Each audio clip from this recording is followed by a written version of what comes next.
Alô, você que me acompanha aqui no meu canal.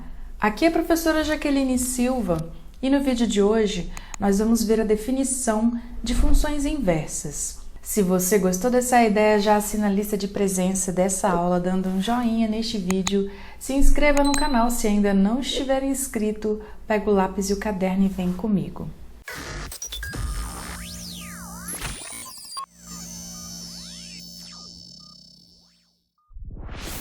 Antes da gente começar, eu queria te avisar para você que chegou aqui agora neste vídeo pela primeira vez no canal, que essa videoaula faz parte de uma playlist do mestrado profissional em matemática, o ProfMat. A playlist chama-se Fundamentos de Cálculo e para que você possa acompanhar o nosso conteúdo, você precisa assistir os vídeos desde o início, porque eu vou estar o tempo todo falando e fazendo referência a esses vídeos. Então, esclarecidos esses detalhes, vamos à função inversa. Seja f uma função de domínio x e contradomínio y uma objeção dada. A função inversa de f é uma função g, olha só, trocou o domínio aqui, de y em x, que é contradomínio, tal que x pertence ao domínio, y pertence ao contradomínio, nós vamos ter que g de y é igual a x se somente se y é igual a f de x. E aí, é importante ressaltar que a gente vai denotar a inversa como o f a menos 1, né? Eu vou dizer que a g, então, que é a mesma coisa que a f a menos 1, ela vai de y em x.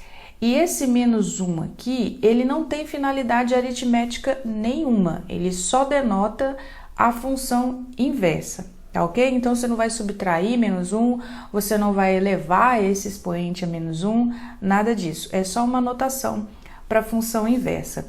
Agora, nós vamos pegar um exemplo para a gente discutir, então, como encontrar a função inversa, que é um dos grandes desafios dos cálculos matemáticos. Então, vamos pegar aqui, ó, seja A e B números reais dados, sendo que A é diferente de zero, e considere a função afim de R em R, então o domínio aqui é real e o contradomínio é real, e a função f de x, ela é dada por f de x igual a ax mais b. Pede-se para mostrar que a função f é uma bijeção e calcular a sua inversa.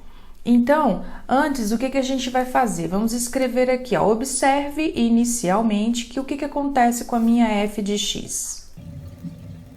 Sabendo que a minha f de x é igual a y, neste caso aqui, o que eu tenho? Eu tenho que a minha f de x, que é igual a ax mais b, é igual a y.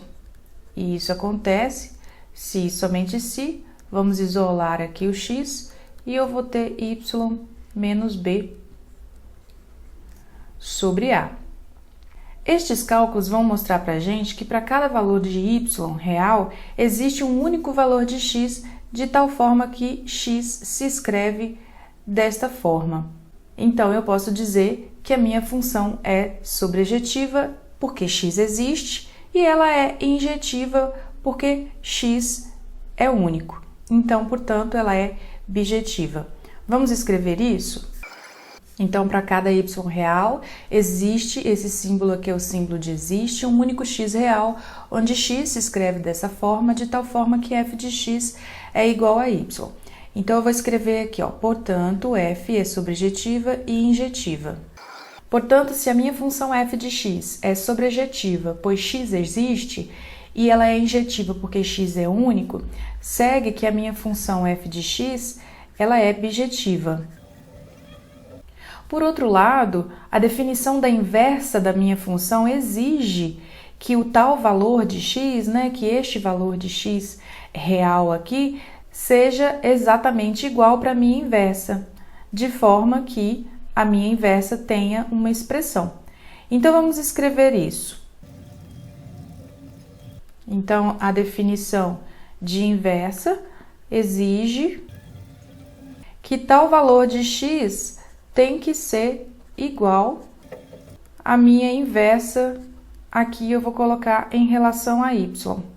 E isso acontece vou colocar aqui que acontece de maneira ou de forma que a minha inversa menos 1, né? Aqui, ó, f é menos 1 de y seja y menos b sobre a. Belezinha? Aí agora vamos ver um outro exemplo. Agora vamos fazer uma outra discussão, que pode ser usada de forma análoga. Nesta discussão a gente vai verificar que a função inversa da função identidade, chamar a função identidade aqui de id de x, é ela mesma. Então, eu vou colocar aqui, ó, a inversa de id de x é ela mesma. Vai ser a própria id de x. No entanto, a inversa de uma função pode ser ela mesma sem que a função seja a identidade. Por exemplo, vamos considerar essa função aqui, a função de proporcionalidade inversa. A função de proporcionalidade inversa é uma função de R, exceto o zero, né? Eu não vou considerar o zero aqui. Em R também eu vou tirar o zero, que nós já sabemos que é uma função objetiva. E aí, o que a gente coloca? Ó, a gente coloca assim, de fato, como nós sabemos que y é igual a f de x, a nossa função de proporcionalidade inversa, ela vai dizer o seguinte, que, vamos colocar aqui, y é igual a 1 sobre x. E isso vai acontecer se e somente se x for igual a 1 sobre y. Por isso, a gente tem aqui as restrições para não dar zero no denominador tanto de x e de y, e por isso que a gente tem que excluir o zero tanto aqui quanto aqui do domínio e do contradomínio. Então, usando o mesmo raciocínio análogo do exemplo anterior, a gente pode concluir que a inversa, ó, f é menos 1 da minha função, que depende de y, então é a x que é a 1 sobre y. Então, nesse caso aqui, olha, assim como na função identidade, a gente tem que a nossa inversa é igual à própria função.